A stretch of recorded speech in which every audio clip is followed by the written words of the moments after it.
Good morning. আমাদের আজ সিকিম ট্যুরের চতুর্থ দিন।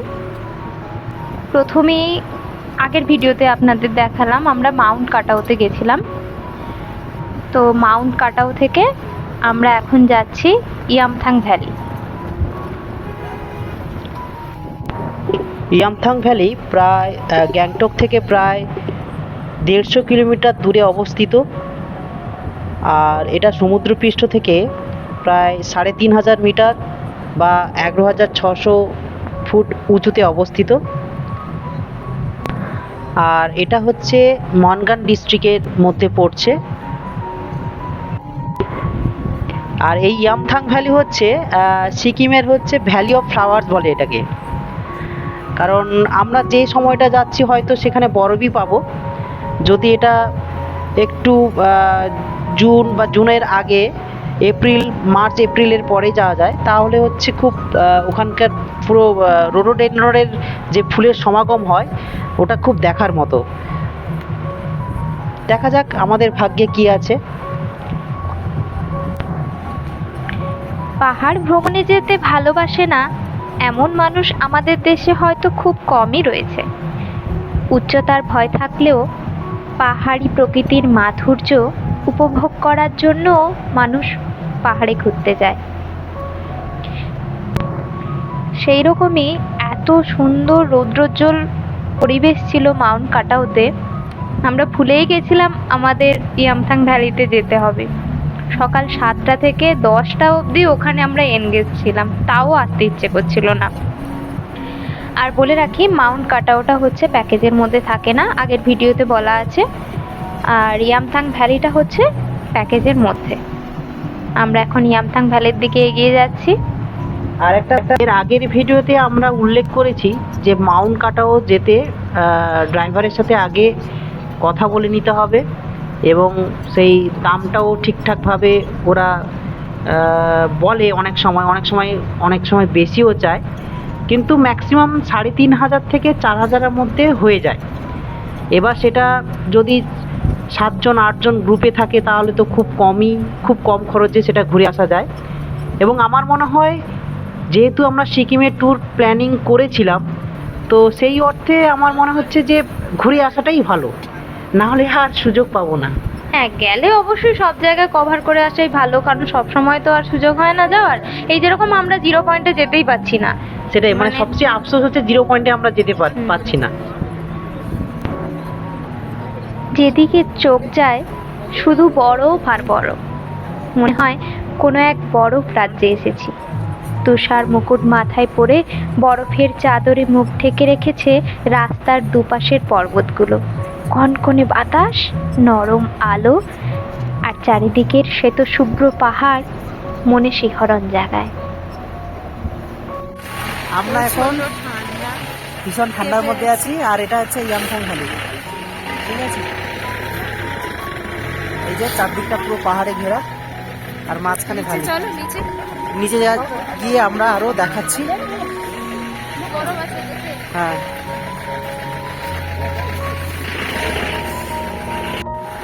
এই হচ্ছে ভিউ, চারপাশটা অসম্ভব সুন্দর।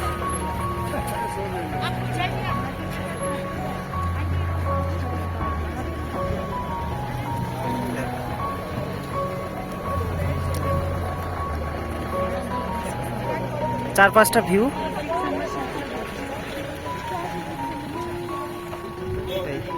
এটা হচ্ছে সেই ভ্যালি, পুরো সাদা চাদরে আবৃত, চারিদিকটা সাদা। কিন্তু নামতে গেলে সাবধানে নামতে হবে, যে কোনো সময় স্কিড হওয়ার সম্ভাবনা আছে এদিক দিয়ে।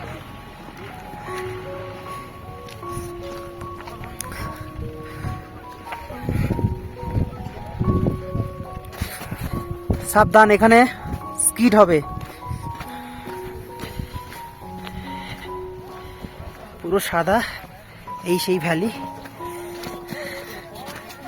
অসম্ভব সুন্দর। হ্যাঁ, ওহ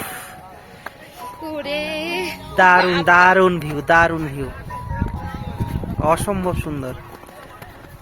চলো ধীরে ধীরে ধীরে ধীরে যাও। হ্যাঁ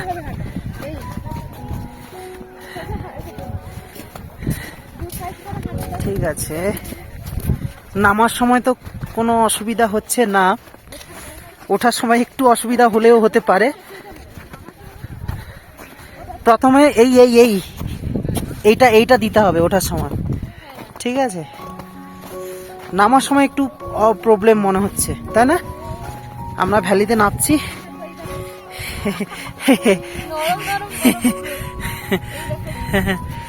গোলা হয়ে যায়, গোলা গোলা। এই, দারুণ বড় পুরো। এই দেখো তোমাদের, না এগুলো এগুলো গুঁড়ো না, বেশ নরম না, সফট। হ্যাঁ ও অসম্ভব সুন্দর, মানে সবাইকে আমি আসলে বলবো একবার না একবার আসুক, একবার ঘুরে যাক নর্থ সিকিম এই ইয়ামথাং ভ্যালিতে। আমরা পুরো পাগল হয়ে যাচ্ছি। হ্যাঁ ওই দিকটা একটু জল, এটা ওই মাউন্ট কাটাওয়ার মতো না। মাউন্ট কাটাওয়াটা একটু স্লোপটা অনেকটা উঁচু, এবং ওটা তো আর ভ্যালি নয়। হ্যাঁ হ্যাঁ রোদ হয়েছে, কিন্তু এটা পুরো এই পাহাড়ের দ্বারা আবৃত হয়ে আছে, তো এদিকে আর রোদ আর প্রবেশ করছে না। ওদিকে দেখো পুরো সাদা আবৃত হয়ে আছে না। উফ খো গয়া হাম, এক কথায়। স্নোফল হচ্ছে, হালকা হালকা স্নোফল হচ্ছে।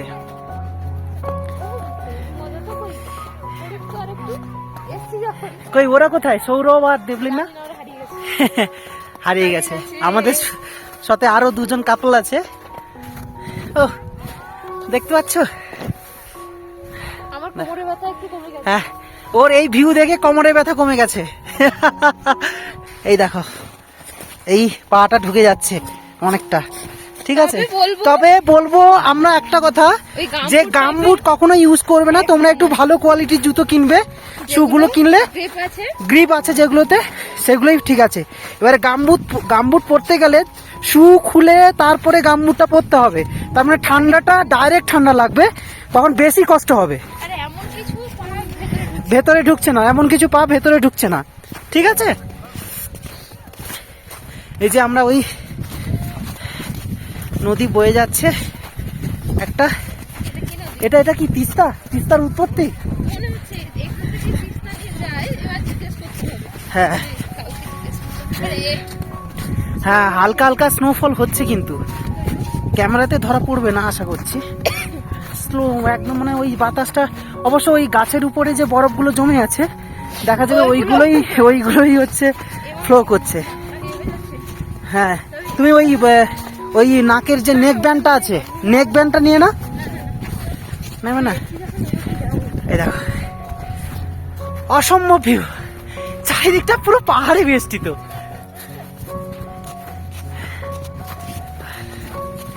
আর এখানে আশা করি ওই অক্সিজেনের ডেফিসিয়েন্সি হচ্ছে না খুব একটা বেশি। যাদের হয় তাদের কাছে বলবো যে কর্পূর বা অক্সিজেন সিলিন্ডার রাখতে। অক্সিজেন সিলিন্ডার এখানে 500 টাকা করে লাগছে, ঠিক আছে? কোথাও কোথাও 600 লাগে, 500-র মধ্যেই, ঠিক আছে? হালকা হালকা ও একদম অসম্ভব সুন্দর। কিন্তু আমাদের জুতো দুটো খুবই সুন্দর হয়েছে, কোনো সমস্যা হচ্ছে না। এই যে আমরা, হ্যাঁ না স্নোফল হচ্ছে হালকা, হ্যাঁ হ্যাঁ হচ্ছে। হ্যাঁ কি না দেখতে পাচ্ছি, শুধু বৃষ্টিটা আসেনি, এটাই ভাগ্যের ব্যাপার। বৃষ্টি দরকার নেই এখানে। ও অসম্ভব সুন্দর, বলবো একবার ঘুরে যা, আমি এক্সাইটেড, ঠিক আছে? হ্যাঁ ঠিক আছে, অসুবিধা নেই। হ্যাঁ এই দেখো সবাই মোটামুটি ভিডিও ফটো নিয়ে ব্যস্ত। একটু হালকা জল তেষ্টা পাচ্ছে, অনেকক্ষণ ধরে কথা বলছি। এই যে সেই নদী, এটা কি তিস্তা? তিস্তা সরু হয়ে বেয়ে যাচ্ছে। এ বেশি ধারে দেবো না, ধস নামতে পারে। হ্যাঁ, নেমে গেছে অলরেডি, কারণ বরফগুলো আবৃত ছিল। ঠিক আছে, বরফগুলো আমি দেখাচ্ছি, উপরে বরফগুলো ছিল, এবার পরপর বরফগুলো গলে যাচ্ছে আর এটা ধস নামছে। এই যে আমি বলবো খুব একটা বেশি ধারে না যাওয়াই উচিত। এদিকে চলে আসো, এদিকে চলে আসো।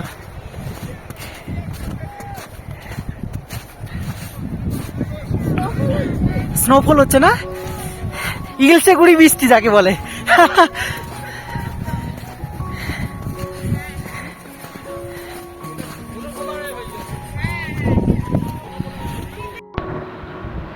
এই পাহাড়ে গিয়ে একটা জিনিস উপলব্ধি করলাম, মানে এত তাড়াতাড়ি কি করে ওয়েদার চেঞ্জ হয়। এক্ষুনি স্নোফল হচ্ছিল, এক্ষুনি মনে হচ্ছে বৃষ্টি হবে।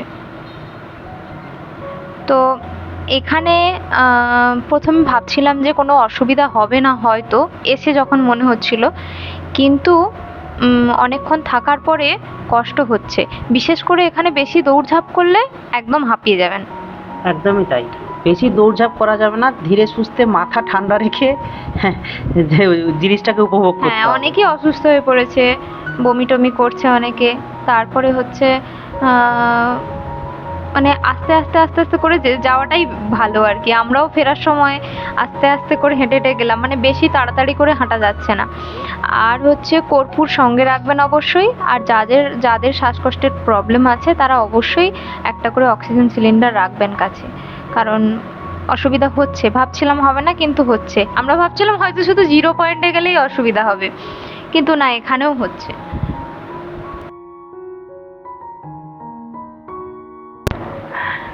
বাড়ি থেকে ফোন করেছিল যে আমাদের জন্য একটু, বাড়ির ওদিকে তো ভীষণই গরম, ওনারা বলছেন যে আমার জন্য একটু বরফ নিয়ে আসিস।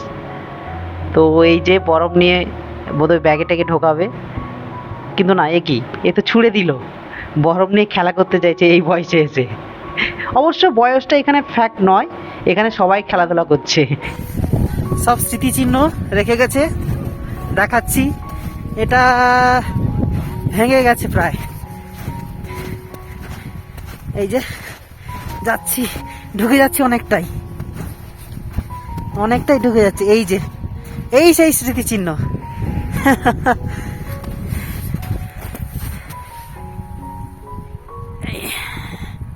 স্মৃতিচিহ্ন, ওখানে একটা স্মৃতিচিহ্ন আছে।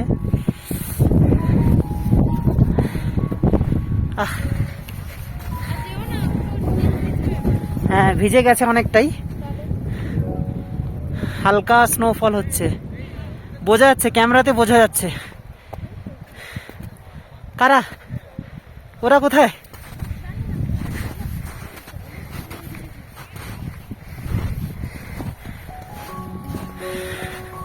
এত ঘোরাঘুরির পর খুব খিদে পেয়ে গেছিল, দিয়ে ওখানে তো মোমো খাবো ভাবলাম, কিন্তু ওখানকার মোমোগুলো না একদম ভালো না। ভেজ মোমো, খেতেও অতটা ভালো না, দামও প্রচুর। তারপর শেষে বাধ্য হয়ে ম্যাগি খেলাম। একটা প্লেট ম্যাগির দাম হচ্ছে 70 টাকা প্লেট। আর ডিম সেদ্ধ দিনে কত? ভুলে ডিম গেলাম সেদ্ধ কত নিয়ে একটা। সম্ভবত হচ্ছে কত বলছিল, হ্যাঁ 100 টাকা, 110 টাকা না 120 হ্যাঁ, টাকা এরকম এরকম কিছু একটা নিচ্ছে। হবে। মানে ডিম সেদ্ধরও দাম বেশি। ঠিক আছে, কিছু তো করার নেই, ওরা নেই অনেক এখন। দূর থেকে নিয়ে এসে এখানে মানে দোকান টোকান দেয়, ওরা কিন্তু থাকে না হ্যাঁ, এখানে। এই দেখো দেখো কত সুন্দর লাগছে না, ভিউটা দারুণ, অসম্ভব সুন্দর। উফ। হ্যাঁ, আরেকটা কথা, এখানে কিন্তু বাথরুম নেই। সেটা হ্যাঁ। তো এখন মানে বাথরুম পুরো বরফে আচ্ছাদিত। ঠিক হ্যাঁ, আছে, না, কিছু কিছু জায়গায় বাথরুম আছে, কিন্তু ওগুলো আবার মানে বন্ধ করা, ওগুলো ভেতরে আর যাওয়া এত যাচ্ছে না। নোংরা হয়ে আছে পুরো, মানে বাজে সিচুয়েশন। ঠিক আছে, কিন্তু আর- মেইনটেনেন্স নেই আর কি, এইটা আর কি। এই আমরা এখন ফিরে যাচ্ছি, কারণ আমাদের আজই গ্যাংটক ব্যাক করতে হবে। তো হোটেলে যাব, ওখানে লাঞ্চ করে তারপর আমরা বেরিয়ে যাব গ্যাংটকের উদ্দেশ্যে। সবাইকে অনেক ধন্যবাদ। আর ভিডিওটি ভালো লাগলে অবশ্যই লাইক করুন, শেয়ার করুন এবং সাবস্ক্রাইব করে সঙ্গে থাকুন।